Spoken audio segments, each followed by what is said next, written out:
So I've been lacquering, staining, and polyurethaning. I actually use spar urethane on this spear. Let me flip the camera here. It's all one piece of wood. What I really wanted to show off is not how horrible my polyurethane job is. What I wanted to show off is my ingenious way of holding up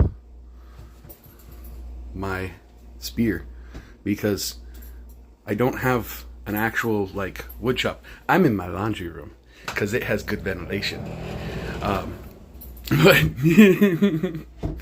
this is the first one I've made in 15 years, and I almost forgot most of what I'd learned 15 years ago. But yeah.